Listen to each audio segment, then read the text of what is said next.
Everyone, I think we have at least the majority of everyone here. Um, can go ahead and get started. People start to slowly continue to filter in. It's fine, I expect that. All right, so go ahead and get started. So first of all, good morning and welcome to the first meeting of the Transmission Modernization Working Group. I am Ryan Opsel, I'm the Director of Policy at the Maryland Energy Administration, and MEA is the State Energy Office.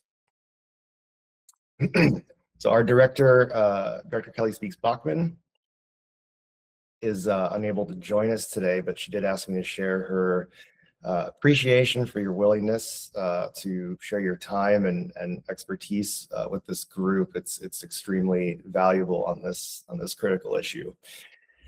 Kelly is the chair of the new energy sub-cabinet set out in the December executive order that will work to align state resources and facilitate the implementation of Maryland's energy goals. The Building an Affordable and Reliable Energy Future executive order was a capstone in a year of historic action by the Moore-Miller administration to address rising energy costs for Maryland residents and businesses. Last session, Governor Moore and the Maryland General Assembly enacted the Next Generation Energy Act, a landmark legislative package that authorized $200 million in direct electricity bill rebates for Maryland ratepayers, funded through the state's energy investment, strategic energy investment fund, which is administered by MEA.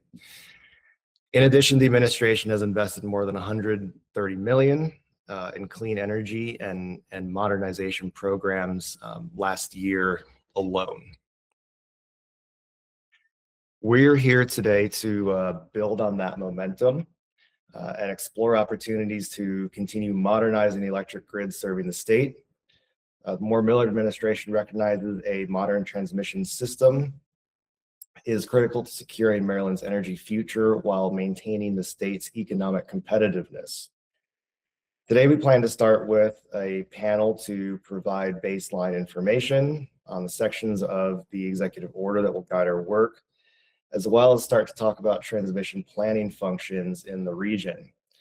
We'll ask you to hold questions for the end of each presentation using the raise hand function, and after a break, we will discuss the work plan. The meeting is open for the public to attend, but please note there will not be a comment period during the meeting. After the meeting, you may contact the workgroup inbox with questions or comments at transmission.mea@maryland.gov. We will be recording the meetings. I'm sure you saw the notification. We'll be recording the meetings and using Google Gemini for captioning and transcription. That will, of course, be made available on the MEA website with associated materials. If you have any concerns about the recording, please let me know or my staff know. They also take a second to generate. They're not instant, so give them just a little bit of time. Slide decks will also be posted to the workgroup page on MEA's website. We'll also send them around by email with the workgroup members after. But first, I would like to take the time for each of you to introduce yourselves. I will call on each of you. If you will, please state your name, affiliation, and title, and briefly describe your role. We'll go by organization. Like I said, I'll call them out. And please indicate if you're the primary work group member or supporting staff to a work group member. So we'll go ahead and start with the governor's office. Hi, everyone. Connor Shin, Senior Energy Advisor for Governor Moore, and I am just listening in. Thank you. Hey, good morning, everyone. Safe Ratul, Deputy Legislative Officer, work on energy, environment, and transportation policy for Moore Miller administration. Thank you all for being here. Okay, Public Service Commission. Morris Shrine with the Senior Commission Advisor. Sophie McDonald, Commission Advisor. Samroit Dereri, technical staff from the Public Service Commission. Okay, that's everyone from PSC. Maryland Department of the Environment. Hi, good afternoon. Zach Schaefer, Assistant Secretary, Maryland Department of the Environment. Thanks for inviting us and me, and look forward to being a part of this. Okay, also from MDE. Department of Natural Resources. Hi, everyone. I'm Janine Rogers, and I'm a siting assessor at the Power Plant Research Program at DNR.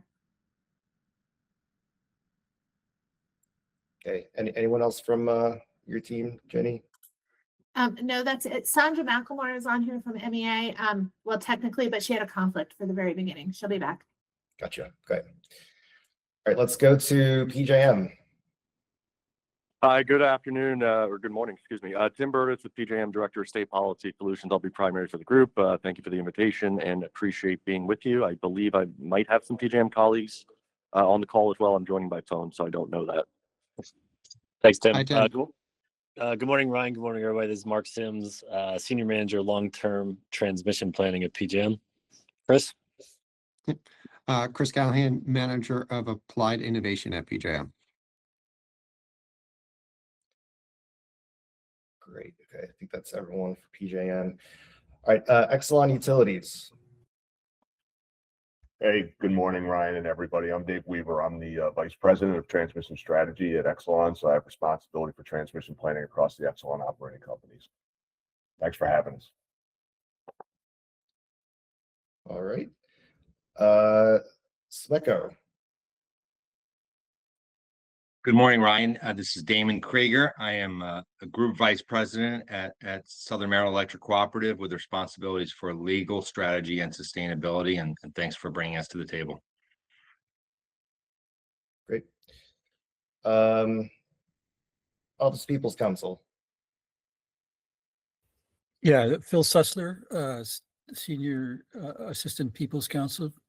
And thanks for inviting us to the table. We really look forward to the discussion. Thanks. Department of Transportation, State Highway Administration. Hi, everyone. Thanks for having me. My name is Nicole Wojciechowski, and I'm the Chief of Staff at the Maryland State Highway Administration. I believe Ray Moravec is on as well. Yes, good morning, everyone. I'm Ray Moravec, Deputy Chief Engineer for Planning, Engineering, and Real Estate for Maryland State Highway Administration. And then I'm on too. This is Darren Lobos. I'm in the Secretary's Office of the Maryland Department of Transportation. Okay, perfect. Advanced Energy United. Hi, my name is Katie Metal, and I am the Maryland Policy Principal for Advanced Energy United. We are an industry association, and I am our only person here today. Johns Hopkins Rosie Energy Institute. Hi, I'm Abe Silverman. I'm a research scholar at Johns Hopkins University. I also run the Northeast States Collaborative on interregional transmission. So it's great to see you all and looking forward to the conversation. Grid Strategies. Hi, Ryan. Rob Bramlett, President of Grid Strategies. We do transmission planning around the country, and I'm a Maryland resident, so happy to be here. Thanks for having me. And Maryland LCV. Hey, good morning. Rebecca Rear. I'm the Director of Climate Policy and Justice at the Maryland League of Conservation Voters. All right. Thank you. All right. Well, thank you, everyone. Really glad to have all of you here today. I think we have a really good group. All right. So moving on in the agenda, we will go ahead and next discuss the relevant sections of the executive order. And I believe we have slides to accompany this. I will be doing the next 20 or so minutes talking about the order.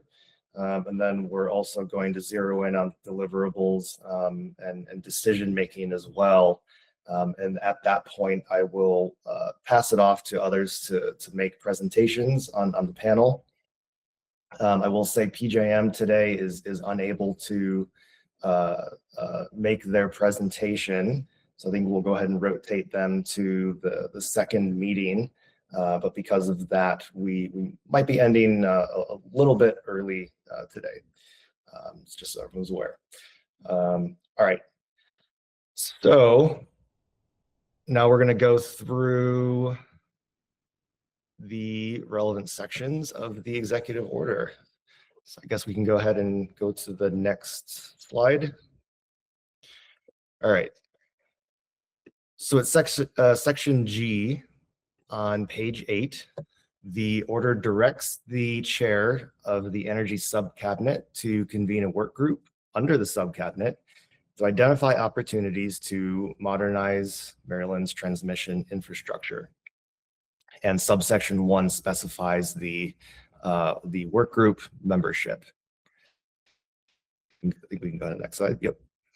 All right. Subsection 2 asks the work group to identify priorities and make recommendations regarding 2 main topics. First is regarding transmission needs and using advanced transmission technologies known as ATTs. The second is state-owned right-of-ways suitable for siting transmission and co-located energy infrastructure, which we'll return to once we break down the ATTs component. All right, so the order defines advanced transmission technologies broadly to mean grid enhancing technologies or GETs and additional technologies identified down the road by MEA and PPRP, the Power Plant Research Project.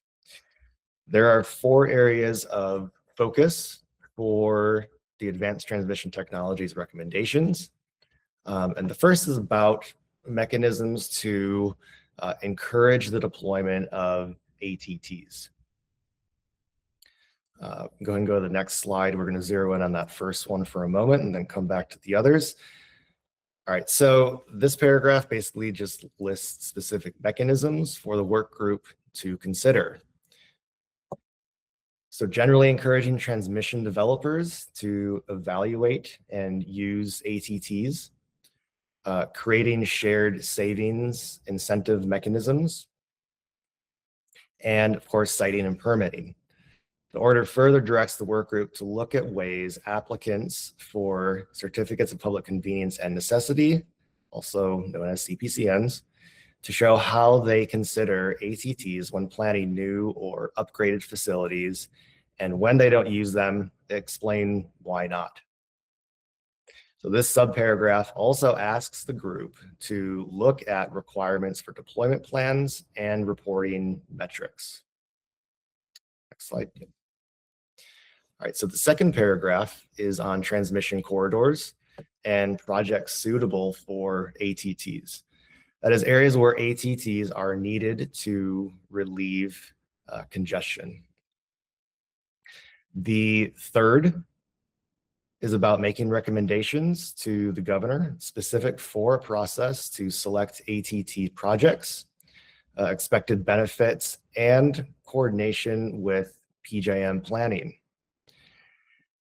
And the fourth is on related proceedings or approvals before the Public Service Commission needed to implement deployments and to align PJM's regional planning process with identified ATTs GETs benefits. So it should be noted too that this paragraph is specifically directed at MEA to make requests and not the work group, but the recommendations from this group, of course, will be taken into account and will be used to inform those filings. Like I said, I think we have a great group here. I think we'll be able to learn a lot and do a lot with the information and expertise here. So To recap, the first topic is about ATTs, really in three arenas: incentives, siting, and planning. So the second topic on co-locating energy infrastructure and state-owned right-of-ways also has several components. Later, the order actually makes it clear that any recommendations related to this second topic are subject to Maryland Secretary of Transportation's exclusive authority to approve or deny access to state-owned rights-of-way. Next slide. So the first paragraph directs the Maryland Department of Transportation to conduct a study on siting transmission and co-located energy infrastructure along state highways and other agency-owned properties. The second names the peer agencies that will participate in the study. They are MEA, DNR, PPRP, and Commerce. The agencies will seek market feedback through a request for information. The RFI will seek input from utility companies to identify properties of interest to the companies for transmission and energy development. The third paragraph articulates the existing and planned uses of state-owned rights-of-way the study must evaluate. There's a non-exhaustive list that includes stormwater management, pollinator habitat, solar siting, future transportation projects, and safe work operations. So establishing a comprehensive picture of how transportation rights-of-way are currently committed can help identify remaining lands that may be suitable for siting transmission, distribution, and co-located energy infrastructure, including storage. All right, then at paragraph 4, the work group will cross-check the potential excess lands with the properties of interest to utilities that were identified in the RFI to produce an inventory of state-owned rights-of-way with energy infrastructure development potential. At 5, the work group will consider mechanisms to encourage transmission developers to use properties in the inventory when siting projects identified through PJM's Regional Transmission Expansion Plan, or RTEP process. The RTEP process, obviously PJM, when they get to their presentation in the next session, they'll obviously give a much better overview. But in general, the RTEP process itself identifies necessary transmission upgrades to meet reliability, market, and policy needs across the PJM footprint, which includes Maryland and parts of or all 12 other states plus Washington, D.C., so 13 states plus D.C. The RTEP process does not review or approve the siting of transmission lines. Individual transmission developers select specific sites, routes, or locations for new transmission and must seek approvals in the states where the new facilities will be built. And 6, state agencies will coordinate with staff of the Public Service Commission to propose fast-track permitting for projects cited on state-owned rights-of-way. The order stresses maintaining strict environmental protections and community engagement requirements. Like the PSC proceedings to deploy ATTs, this task is not designed to be carried out by the work group directly and is instead an output of the work group. So getting toward the end, subsection 2, paragraph C, directs the work group to explore partnerships with nonprofit organizations to support its work. We have ideas for nonprofits that can support us by presenting on topics and making recommendations for the group, and we'll seek input on yours. Last, D says, the Moore-Miller administration will work to identify funding to support the initiatives in the transmission modernization section. For example, a provision in the Budget Reconciliation and Financing Act of 2026, as introduced, authorizes the transfer of $10 million in CEF funds to MDOT to establish a process, including a model leasing framework, and to create safety guidelines for co-locating right-of-way transmission infrastructure. All right, now that we've walked through the order, we will pull up a list of what MEA sees as the core deliverables to start to narrow our focus.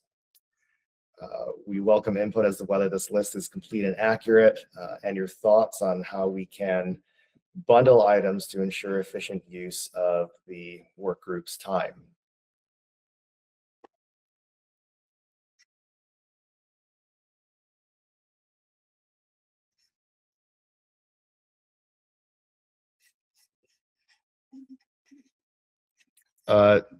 Damon, go ahead.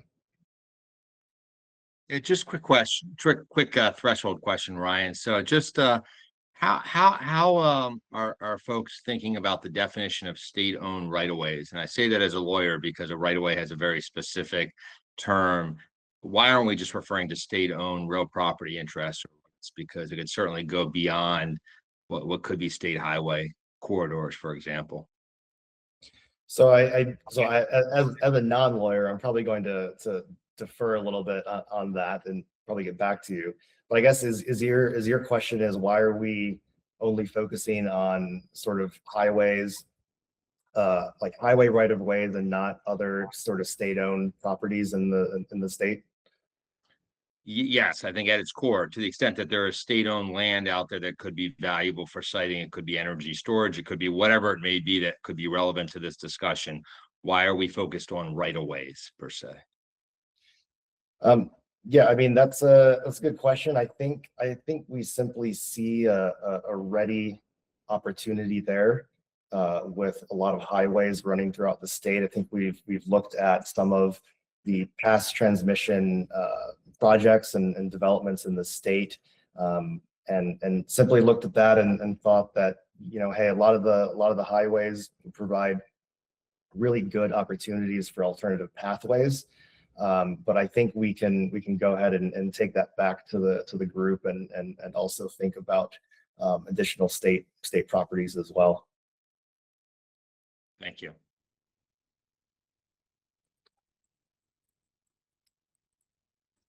Okay. All right. So on the deliverables,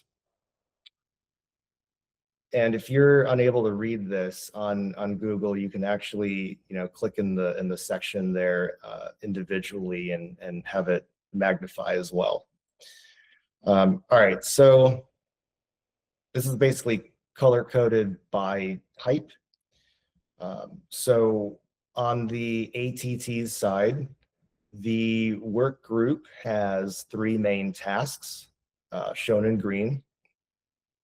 One, to make general recommendations regarding ways to incentivize and mainstream the use of advanced transmission technologies through Maryland siting and planning processes.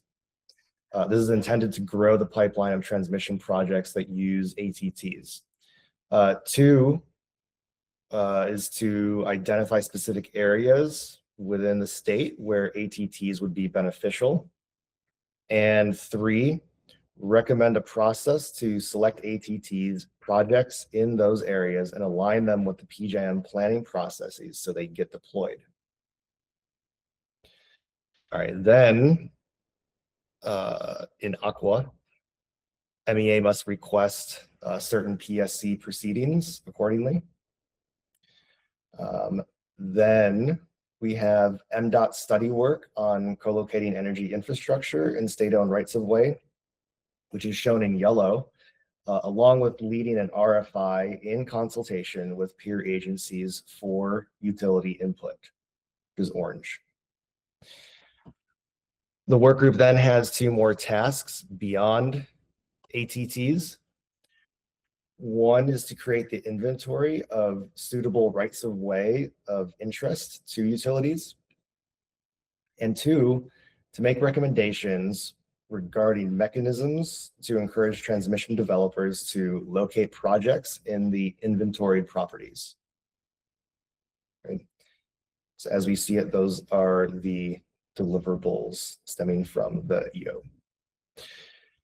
And then shifting from that, very briefly talking about decision-making. So this process for decision-making within the group, it may evolve, but our intent is for the decision-making process for adopting recommendations to be consensus-driven. We'll ask each organization to designate a principal when taking positions, with proxies authorized to speak for them. If there are areas where there is not clear agreement, we may use prioritization and order the recommendations accordingly. So now we're going to hear from, I see Abe put something in there, which Oh, sorry, Ryan. I just wanted to give that as an FYI, just noting that Hopkins recently received a DOE grant to actually specifically help states evaluate GETS and ATT's options. So very happy to talk about that, but it seems like it might dovetail very well with some of the work that you all are doing as well. Great, thank you. All right, so we covered the relevant sections of the order, deliverables, decision-making. Now we're going to hear from some entities on their role in transmission planning. Rebecca? Thanks for the opportunity to ask a quick question. We're meeting in the at the same time that the legislative session is happening, where GETS and ATTs are included in several legislative proposals. So I'm just wondering how you're thinking about the timing of these recommendations with those proposals advancing through the legislature, and whether the expectation is that this work group would weigh in on any of those, and sort of don't want any of our anyway. Yeah, no, thank you. It's a good question. I think the intent is for this work group to be separate from those efforts. So we're not going to be weighing in on specific legislation or anything like that. We really want this to be a standalone process where we're all doing our due diligence as a group of experts and arriving at good solutions for the state. So it is meant to be a separate process, and we're not going to be getting involved in the legislative process. Sure, and maybe we chat a little bit more about this later, but if any of these proposals move forward, then the state would be directed to do specific things related to GETS and ATTs. So wouldn't want us to be like, sort of want to be in sync with that. I mean, if that does happen, and like you said, I'm happy to chat more about it. But if that does happen, then this group will need to adjust whenever new legislation is passed, and whatever new legislation is passed, we'll adjust to it and accommodate that, and adjust our overall approaches for the group according to that. Yeah. Okay. And then one clarifying question. Also, you said, we'll be operating on consensus? Is that what you said? Mm-hmm. Okay. And is that, if there are proposals, everybody has to say yes in order for a recommendation to move forward? I think that's what we would prefer, but I think we're sort of keeping that option in reserve. I think we really do want this to be consensus driven, but we also do want products as a result of this group. We do want recommendations. Mm-hmm. And I think we will do what's necessary to move those forward, but we do want it to be as consensus driven as possible. Got it. And when is just sort of like timeline wise, is this like we're expected to release a set of recommendations at the end of the year or 6 months? Like, what do you have in mind for that? So can you maybe hold that question until we get to the work plan? Got it. We get into the work plan after our break, and hopefully your question on that will be answered. If not, you can let me know. All right. So you get to take a break from listening to me. We'll hear from some entities on their role in transmission planning. We'll start with my colleague, Shannon Freedy, on transmission modernization and ATTs. And then after her, we will shift to PPRP. And then after that, we will be taking a break. So I will go ahead and hand it off to Shannon.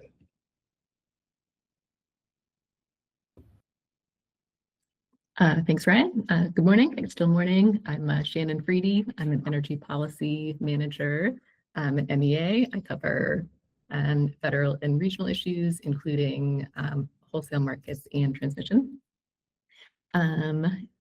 Starting off with MEA's mission statement.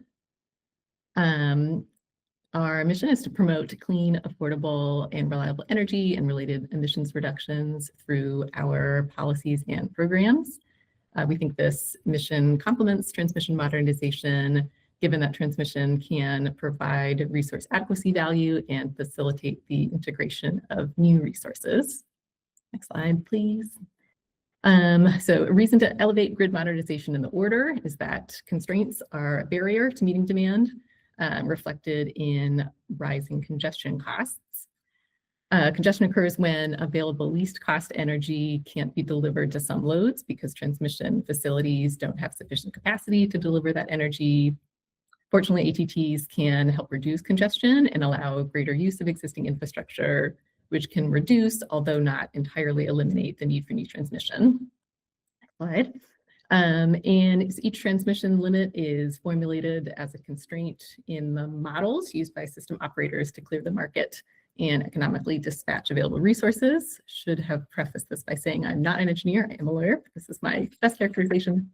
When a constraint is binding, it has an associated shadow price, and the marginal value of relieving that constraint is determined as a byproduct of solving that dispatch model.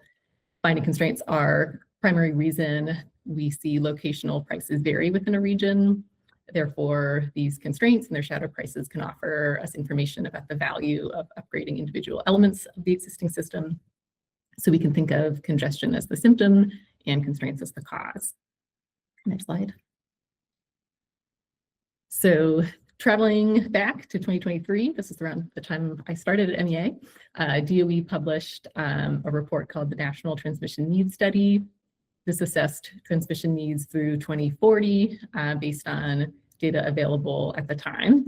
And we'll stress that was a snapshot at that time, since a lot has changed about the region's load profile. But the fact remains that additional transmission can help reduce high-priced areas. And if you look at the constraints that were initially identified, focused on Maryland's Eastern Shore, and what we've sort of seen is kind of an increase in the degree of constraints, which is to say those price concerns still exist, but the scale has kind of shifted right in that kind of color coding there at the bottom. Next slide.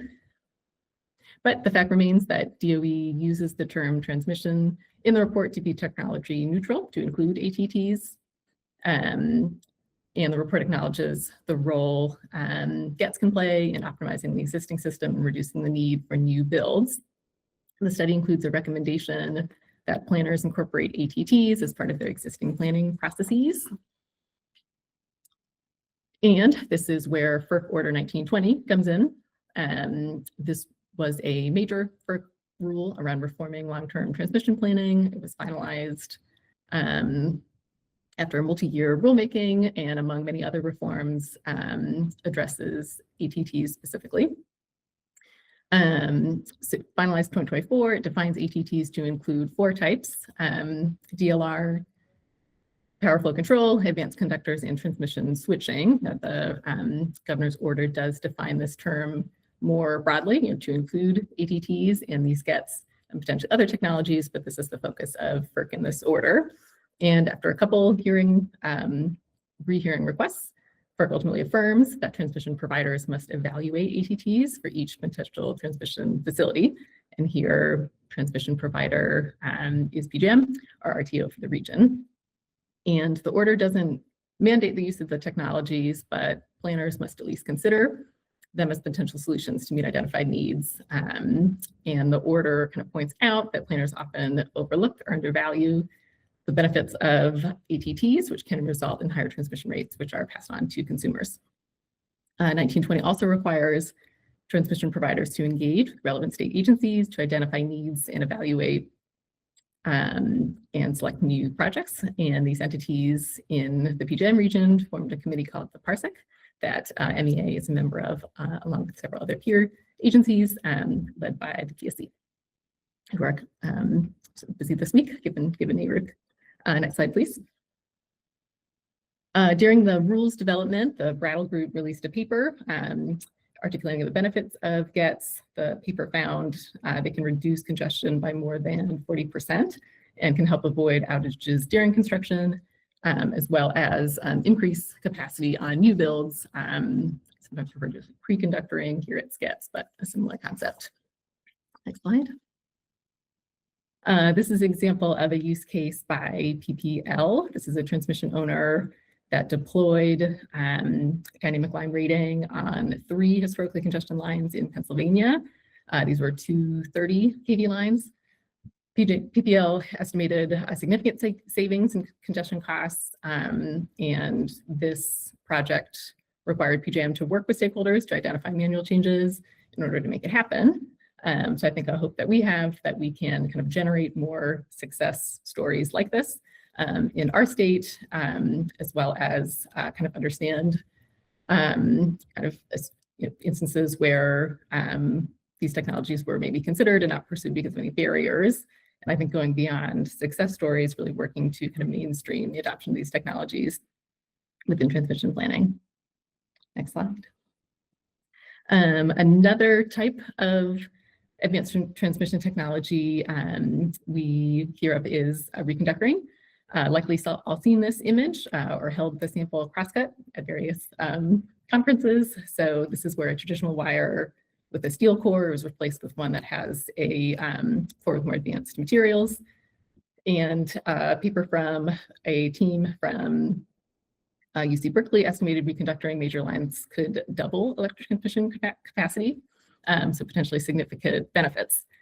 And I think a challenge for this work group will be kind of downscaling this information from the national and regional perspective to finding those opportunities within the state. And how can we kind of be helping to generate this pipeline of projects that meet these needs. And next slide. To that end, MEA has a couple work streams going kind of around, again, downscaling this information. One is a federal program called the State Technical Assistance Program, also known as RAISER. MEA requested technical assistance to assess the potential for GETS and other ATTs to improve system efficiency and reduce congestion in Maryland. The project includes assessing their cost effectiveness and identifying the most promising GETS for Maryland's grid, as well as estimating their impact on congestion costs and system reliability.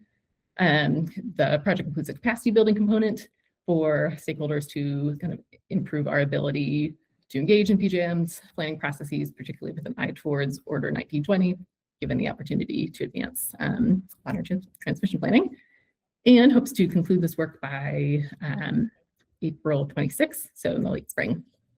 Next slide.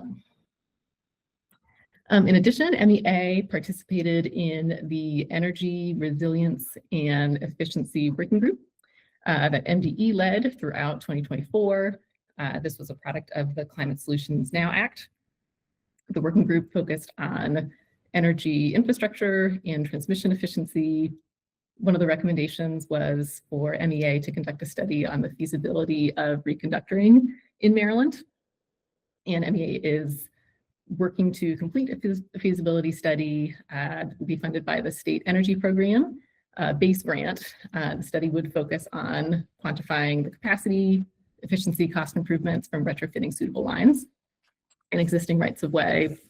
A little background on the SEP program administered by DOE provides federal funding to state energy offices to address their energy priorities.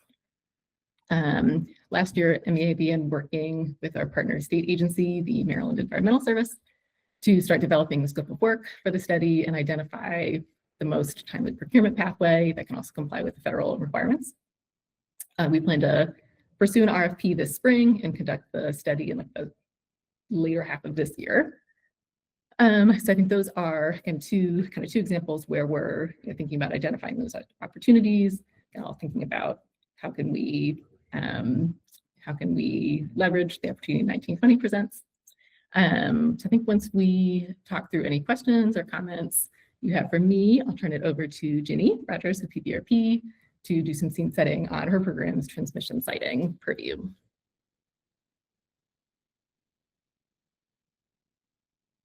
And we have to press it.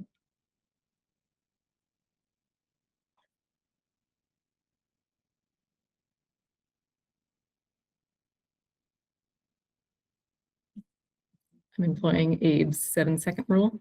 Any questions?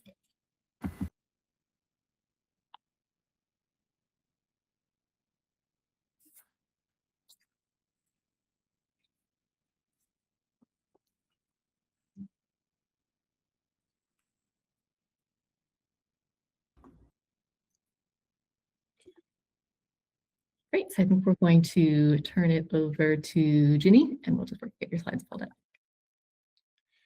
I see Kathleen Meadow, your question in there. Yeah, all of these slides will be posted at the conclusion of the meeting. Thank you so much.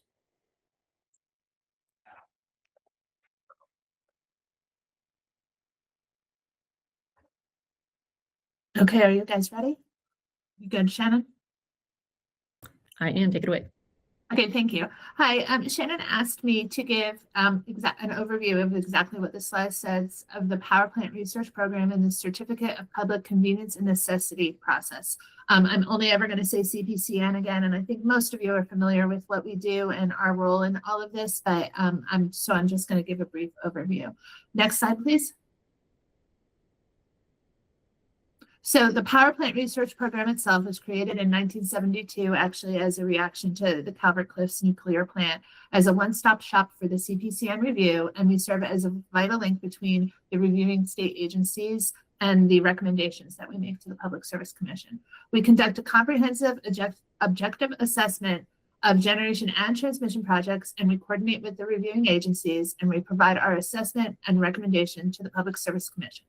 Next slide, please. Right now, we currently have 8 project managers and 2 half-time attorneys that we share with MEA. And this is just an example of how big our caseload is. We have about 50 solar cases, most of which are community solar, 4 transmission line cases, including 2 greenfield lines, the MPRP case, and just recently filed the Marl case out in Western Maryland. On the horizon, we're seeing CPCNs for battery energy storage, and natural gas is coming back. Next slide, please. So the CPCN process, and again, this is just a very brief overview because I think a lot of people are familiar with it. It provides the authority for a person to construct or modify a new generating station or high voltage transmission line, and is issued by the Public Service Commission. We're responsible for coordinating that review with the 7 reviewing state agencies that I'll go over in another slide, and we recommend license conditions to the Public Service Commission. The Public Service Commission then either grants or denies the CPCN and adopts our recommended license conditions. Next slide, please. So our process goes as following. We have a pre-application meeting with the applicant, which is not required by law for transmission, but most of the transmission utilities have been coming and talking to us early and often about their projects, which helps us greatly with coordinating manpower and resources. Once we see the application, we review it for completeness, which is also not required by law for transmission. These 2 first ones are required for solar, but many of the judges and the commission have asked for a completeness review for transmission, and even if they have not, we do it internally so that we can get started on knowing what we need and what might be missing when we go forward setting a schedule. So then the next step is a pre-hearing conference where we set the procedural schedule for the project, which for transmission needs to be within a year of filing. We proceed with discovery, which is questions that we can ask the applicant, and we analyze the potential impacts of the project. And these impacts can be, they're very wide ranging. Environmental impacts such as impacts to forests and wetlands, critical area, and then socioeconomic impacts such as viewshed, cost to the state. In solar projects, we look at glare. When we complete doing that, we coordinate with the relevant state agencies regarding our recommendation and get any input that they may have on our conditions. We have a date set baked into the procedural schedule where we file our PAR, that's a project assessment report, the secretarial letter that is signed by the secretaries of the Department of Natural Resources and the Department of the Environment, our RLCs, which are recommended license conditions, and our testimony with the PSC. At that point, we attend the public hearing in every jurisdiction that is impacted by the project. So for transmission, it may be in more than one county. And then we have an evidentiary hearing where the evidence is all heard. After that, if there are, if it's a controversial case, we may have some briefs involved, and then eventually the judge issues a final order. And I guess what I didn't mention is when we file, any of the interveners can file as well. So OPC and staff, you file testimony, as well as any other interested parties, such as a county or a landowner that might be impacted. Next slide, please. So transmission is a little bit more complicated than solar. Transmission, but based on 7207F, needs to look at the alternatives to the transmission line. This is a fairly popular map, probably, of the PSEG problem and PSEG project and the alternatives that were investigated. But not only do they have to look at the physical routes, but they also have to look at, well, they have been asked by the commission or the public utility law judge to look at some advanced technologies, and some of the answers are haven't been very specific, and something that we hope to get from this project is what sort of answer do we want regarding the use of advanced technologies. And also for transmission lines, we also have to look at need and at cost. Next slide, please.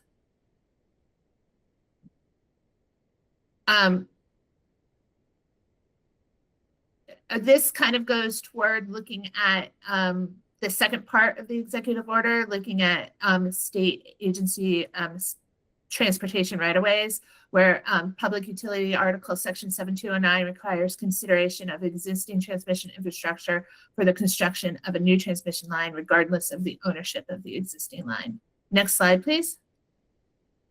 So this slide, this is a cute little bog turtle, which is an endangered species. And this looks at the 7 reviewing state agencies. As I mentioned before, the Secretary of DNR and MDE signed the letter, but we also share our information with MEA, Converse, the Department of Transportation, Planning, and Agriculture. And so usually we do get a response from most of these agencies regarding our conditions and whether they want more specific information. Within DNR, we also coordinate with forestry, critical area, wildlife and heritage, parks, depending on what's relevant to each project. Next slide, please. Additionally, you can, a utility can request a transmission waiver. Mandatory waivers are if the applicant does not need to obtain any real property or additional rights of way, or does not need larger or higher structures to accommodate increased voltage or larger conductors. Then there's also discretionary waivers that the Public Service Commission can grant upon the showing of good cause. Next slide, please. Ryan already did a very good job of covering this executive order. I'm just pointing out here that we are tasked with looking at transmission needs and advanced technologies and looking at state-owned rights-of-ways with transmission and generation infrastructure. And I think this is my last slide coming up. Next slide, please. And Ryan also mentioned that we weren't going to look at legislation in very much detail, but I just wanted to give you, this was as of last week, a list of how many transmission bills have been already introduced. The last one is the one that pretty much takes the executive order and turns it into legislation. And I won't spend any more time on that. And I think that's it. Next slide. And unless anybody has any questions, that finishes my presentation.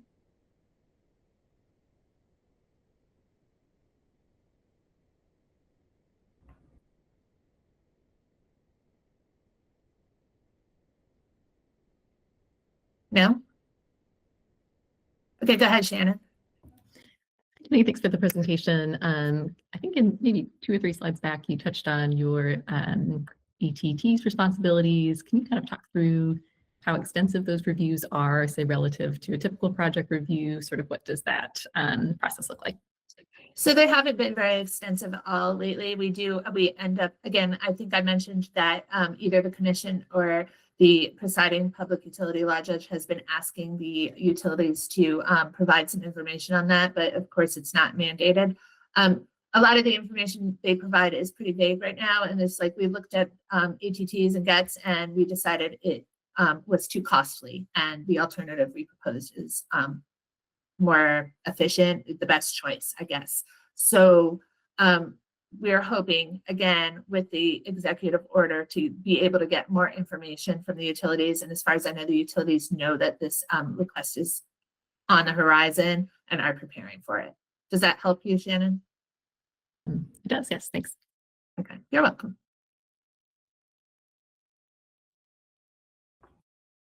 Anybody else?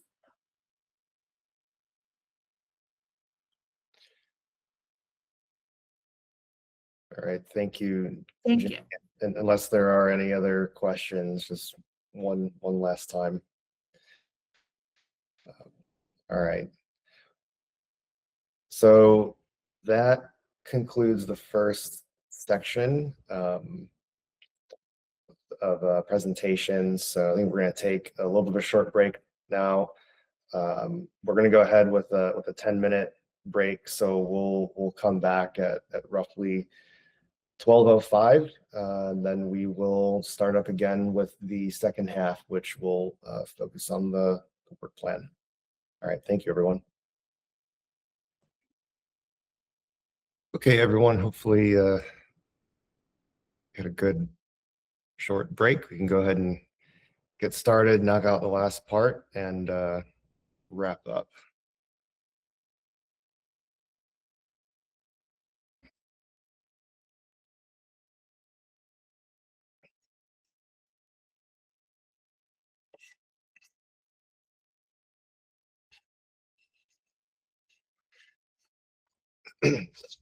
All right, I will assume everyone is back. So as you can see, we have on the screen a copy of our work plan. So we'll go ahead and discuss that work plan, which is basically designed to complete and execute on the deliverables for the executive order. We still have some people filtering in, it seems. All right, so the draft work plan, and again, this is a draft, so we'll obviously welcome your input, whether in this meeting or if you need time to digest. If you want to reach out after or submit comments, that's also fine. All right, so this draft work plan proposes holding 12 meetings every 6 weeks over a period of 18 months with recommendations for advanced transmission technologies by December 15th and additional recommendation for rights of ways by July 1 of next year. This work is bifurcated to allow State Highway Administration time to complete the co-location study needed for the inventory that the work group will create by comparing the study with the RFI results. Basically, funding for this effort will not be available until July of 2026, when the state fiscal year 2027 starts. So the work plan dedicates 1 to 2 topics per meeting.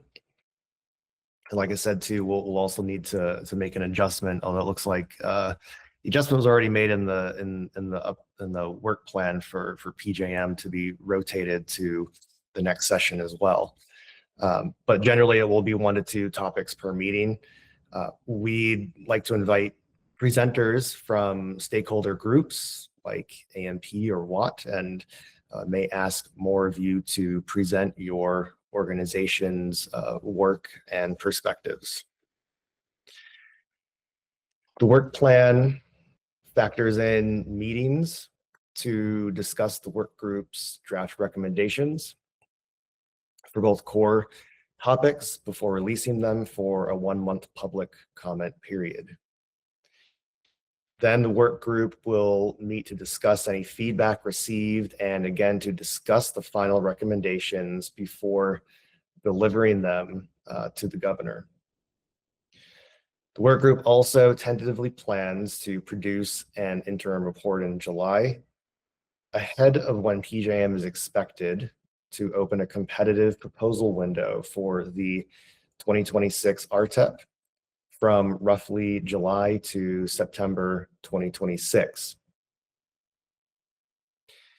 So again, this is a draft, and I'd like to now open it up for feedback from the group. If anyone has any initial feedback or comments or suggestions.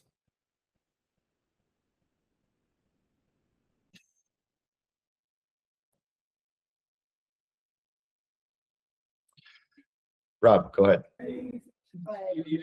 Thanks. I guess I know you said PJM would present next time. It sounds like there could be a lot of work for the highway folks on identifying opportunities or barriers on highways. Is there some early work to be done to identify which highways might be most useful based on PJM or Exelon or other transmission planners, transmission needs, so that that effort can be focused on the, the highways that coincide with transmission pathways that are needed?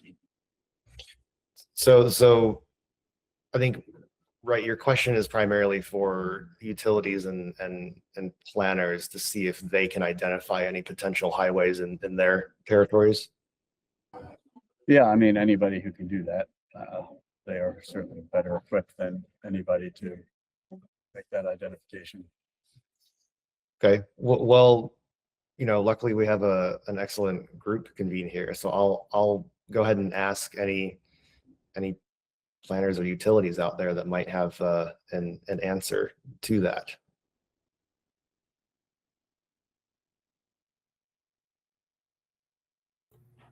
Hey, Rob, I'll jump in.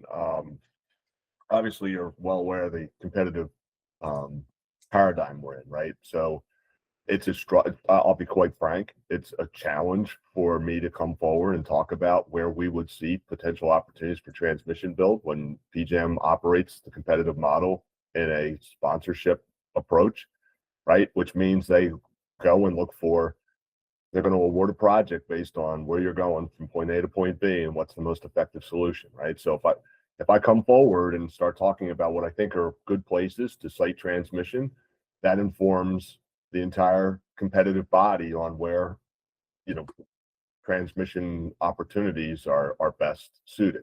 And that is that's frankly the challenge that we have. And don't get me on my soapbox. I started as a transmission planner 37 years ago under a much different paradigm.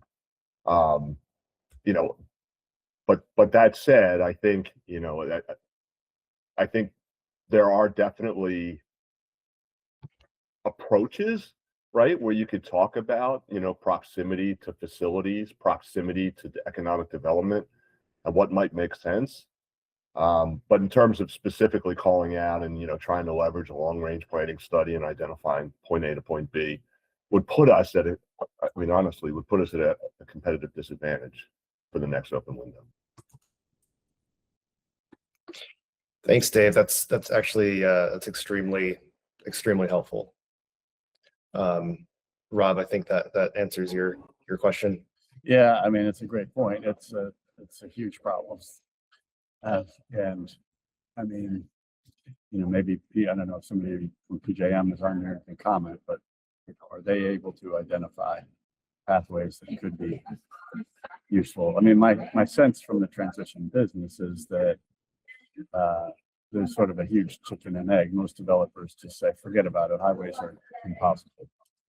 And so they don't even consider. And then the highway folks don't really know, well, which highway might be useful. So, I mean, this effort here has the potential of maybe breaking through. Great. Rob, this is Chris Callahan from PJM. I think my colleagues who would be best suited had to drop off on the call today, but I will take your question back and circulate it internal to try to get you an answer maybe in the next meeting when we're planned to present. Thanks, Chris. Yeah, that's great. Thank you, Chris. Okay. Any other feedback? Bill Sussler, OPC. Yeah, just a question for the smart people on the call in light of that prior discussion. So first, although Exelon is the incumbent developer, is subject to competition, we've seen a number of the recent awards not subject to competition because of the quote unquote immediate need carve out. And I don't know whether that plays a role. Second is that to the extent that there are state resources, I'm presuming that they would have to go through some kind of procurement process or sell process or accessibility process on the state side that would open it up to sort of competition amongst the potential recipients if there were multiple transmission developers that were interested in using that particular site. So hopefully I'm not making it too more complicated than otherwise would be, but I wouldn't necessarily, the Exelon spokesman raises a valid concern, but it's not, at least what we've seen in the past, it doesn't cover all the bases. And then second, the state disposition of property, be it through a lease or an easement, it also has some issues you may want to look at in terms of how do you do that consistent with the state acquisition and procurement rules. Thanks. Yeah, and just to respond, Phil, so certainly the supplemental planning process, we come forward and we identify needs. That is generally rebuild of our existing infrastructure.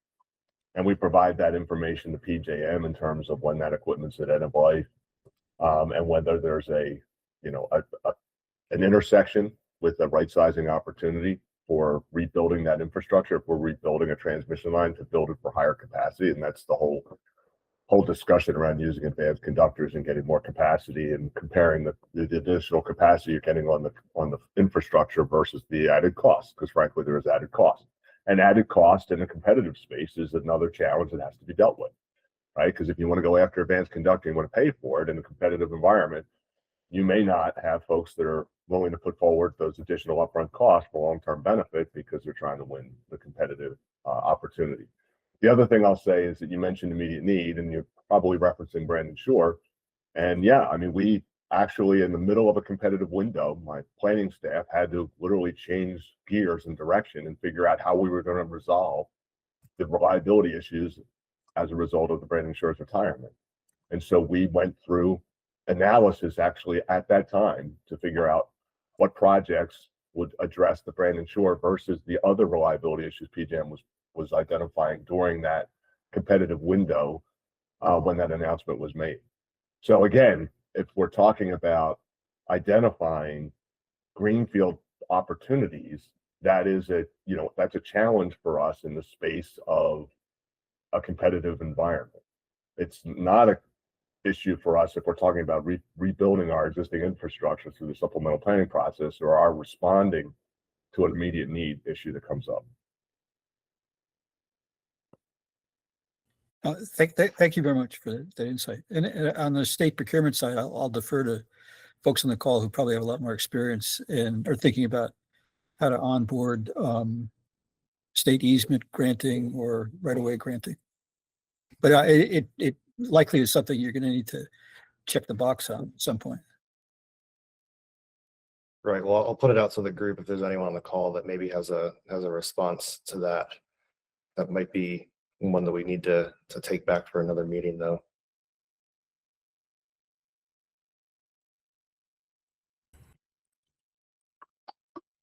I can weigh in briefly here from state highway side of things associated with right of way. That is definitely one of the key issues that we are looking at, what the options are. There's a number of things out there on how the right of way can be used, what it means. I think putting this effort over the start of the work plan here is really to put all of those items forward and see what the constraints are, because much of these properties we've acquired through using federal dollars with Federal Highway Administration. And that also has certain legal requirements that we have to follow for how we make those properties available, what can be used from that side. So I think part of this work effort is really putting that list of constraints together so that it's clear and understood of what we can, what we cannot do, and if we were to, may identify things that we'd have to do either from state commitment or legislative action or something else to be able to use those right of ways, depending on the purposes. So a lot of good questions that we have as well. And I think that's where working with the work group here, we can try to outline what those constraints are and then what action might be needed if we were to take action and move forward in certain initiatives. Thank you, Ray. Rob? Thanks, Ray. I wonder if, to what extent you think that analysis is really like route specific or more generic, applying to all the highways, or do you know yet? More generic on the side that it's going to affect a lot of our properties. I mean, we've had, some are acquired through federal dollars, some are properties we've had as a state. So it's really going to depend on location, and that's sort of this data collection effort of identifying where we may have certain constraints versus we don't have constraints. You've identified, is it for storage facilities or whatever, might be certain property specific, where when it's more of like a transmission line type and you're running a corridor, that's going to have a larger effect because most of our corridor projects would be tied to our federal highway work and federal dollars. Got it. And is it possible that there could be state legislative needs that you uncover here? Because I know some states, a number of states actually have recently passed legislation to enable transmission along highways. Yeah, I think that's all that's on the table. Okay, good. Well, I don't know a lot about the legislative timing, but it sounds like there's a bunch of bills. Might be good for the legislature to know sooner rather than later about that. There are lots of bills out there related to energy. Yes. All right. Well, yeah, thank you all for that discussion. All right, are there any other questions or any other feedback on the work plan?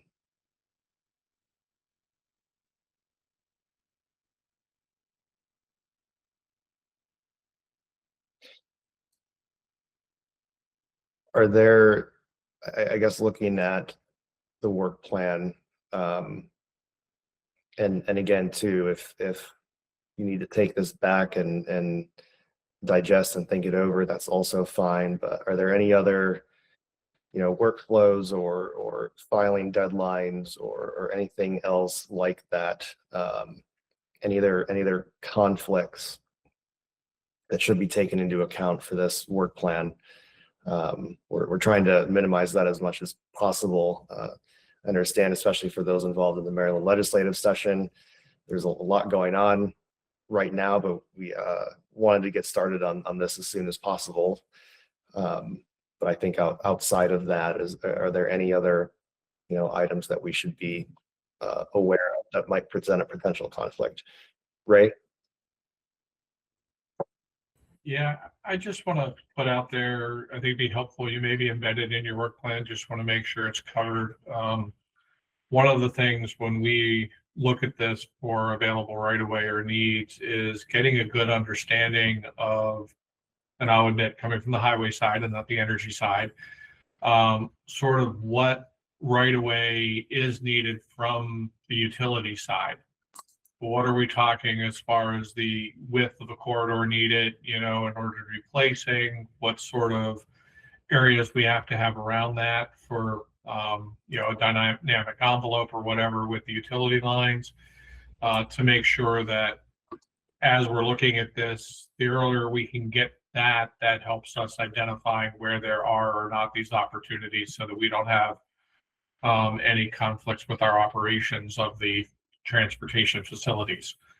And I know I'm speaking for State Highway here, but from MDOT side, and I know Darren would say the same thing, we are taking a look at all our modes. So, it does include things like some of our transit corridors and, MDTA's toll facilities and others. So how that would affect our day-to-day operations, let alone the locating of those facilities, any parameters that could be given as a sort of a generic footprint is always helpful as we get this base layer together and then looking at where there may or may not be siting opportunities. Okay. Yep, that's helpful. All right. Any other comments?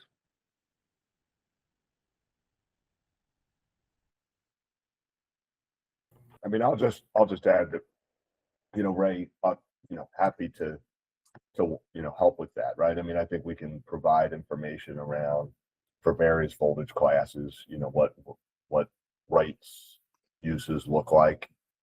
So yeah. Okay, thank you, Dave.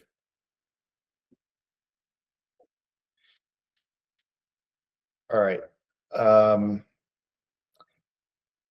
If there are no other questions, then Hey, sorry, Ryan, just a quick question.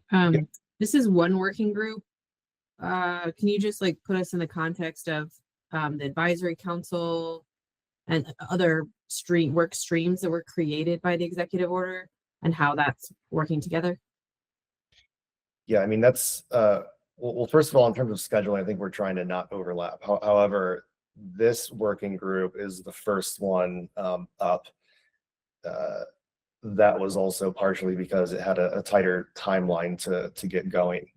Next week will be the first energy sub cabinet held, and Kelly is obviously chairing that, Director Speaks-Bachman.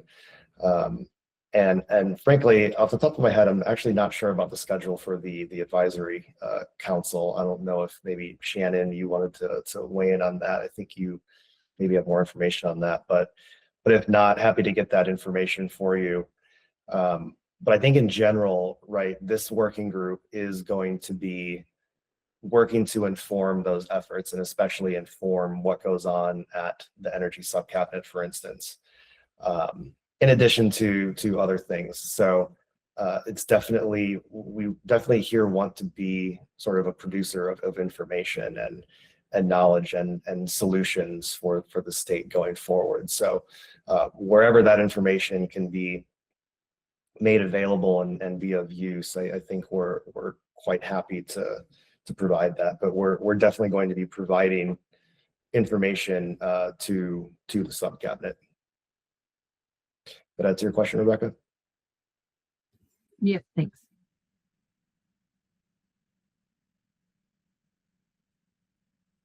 All right. Okay, so there are no more questions on the work plan. We will just briefly touch on document management and then close out.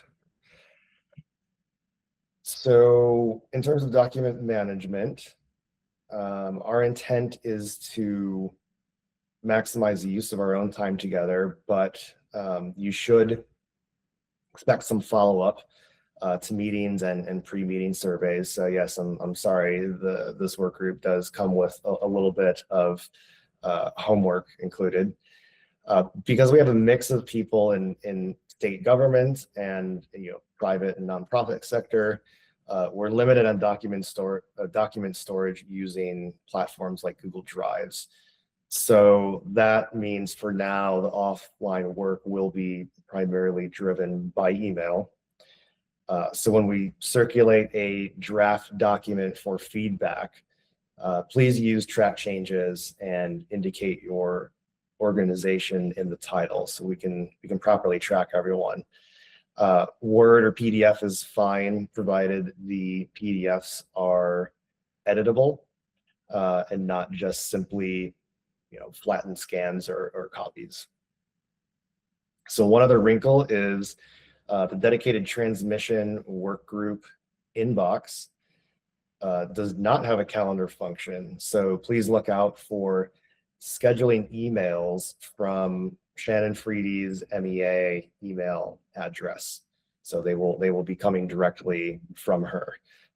Not sure why the calendar function is not working through that, but it's not. So this is our workaround. So that is document management. Any questions on that?